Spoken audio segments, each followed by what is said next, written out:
Silly me. I can actually play these slow movements, Beethoven piano sonatas. This is the Appassionato. Oh, only he created this, no one else. I know people like Bach too, but I'm sorry. A bit too twiddly for me. It started to rain again. Feed my lambs, take care of my sheep, feed my sheep. Now, who are they, these lambs and sheep? Anyone who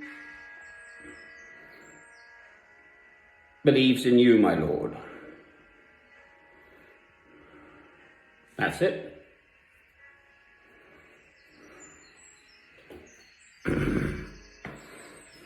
For me, St. Francis of Assisi was the most beautiful Christian spirit who's ever lived after the early... getting myself organised, this is the lighting side. Actually, no, because daylight, it's better, isn't it?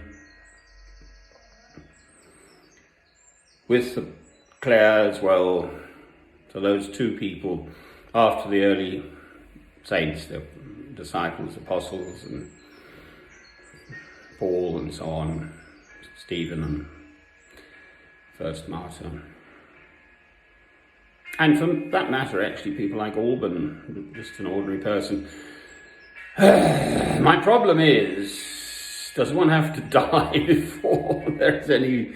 Do you see the fruit of your labours in your lifetime or not? That's the problem for me, personally. I'd rather like to see some fruit in my lifetime rather than Alban, who the fruit of St. Alban's martyrdom has only become apparent through the ensuing centuries.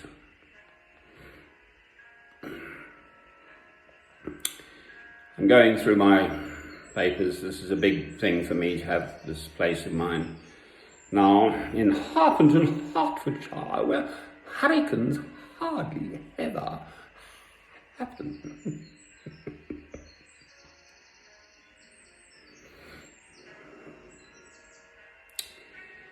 And Hannah was Samuel's mother, so the Old Testament books of Samuel was one of the big characters in Jewish life then. And she waited and waited and waited and prayed and prayed and prayed, and then there's Hannah's prayer. So in the book of Samuel, I think it's chapter 2, and then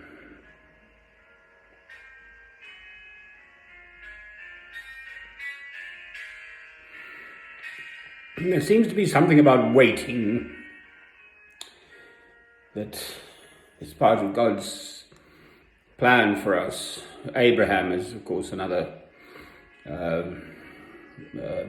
very clear situation there, that he and Sarah, his wife, were in their 80s, I think, and obviously a woman would be past her time of childbearing. But God said, no, you shall bear a child. And first he slept with Hagar, Sarah's wife. She becomes Sarah by then, I think. And they bore Ishmael, who is then the root of the Muslim peoples. And then, of course, along came Isaac from Sarah, Abraham's wife. And he then is the forefather of God's chosen people, the Israelites, the Jews. Well, I don't know. I've been to what's called the Mea Shearim in Jerusalem. And you get these old boys with the curls and all that, the sort of Orthodox Jews.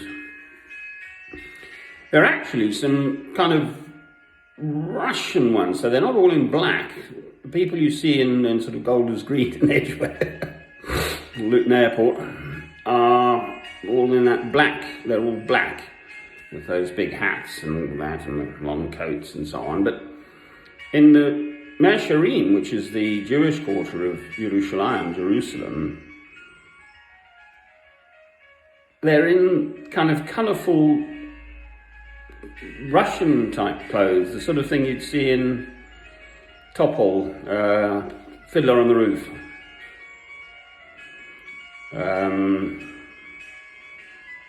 With leggings and, I don't know, it's a funny old world. Feed my lambs, take care of my sheep, feed my sheep.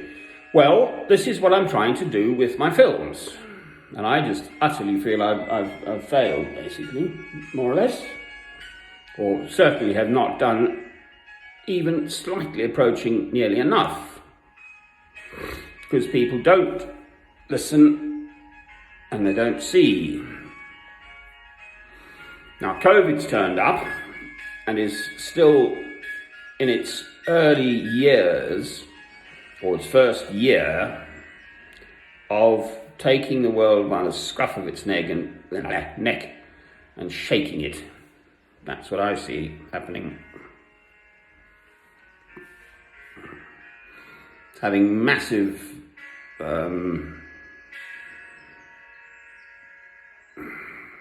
impact upon the whole world, and it's only at its early stages. It's going to go on and on. One of these virologist types saying, you know, it's virtually ineradicable in our current world.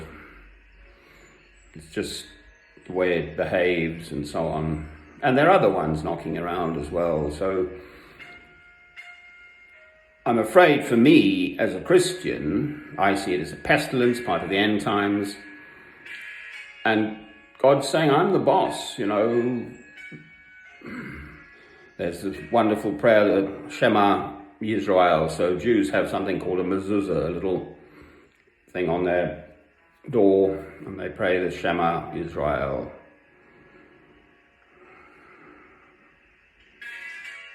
Adonai Elohim Echad. Every morning and every evening. This is why we're here. I mean, I keep banging on about it, but it's because no one's listening. Anyway, that's enough, I think.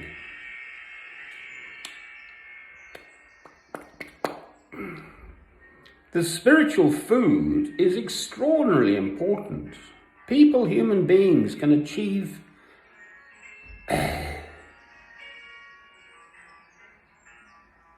such unbelievable things through faith. William Penn, Pennsylvania. I mean, just there are so many. I love the Quakers too. George Fox and his wonderful wife. Against impossible odds, William and Catherine Booth, who founded the Salvation Army. You know, they started out, they saw the severe troubles around them in England, 1850s, in darkest England. The book was written 1851 by William Booth. Prostitutes on the streets of London, Victorians behaving utterly appallingly. Anyway, there we are. Amen. No one can beat Beethoven, sorry.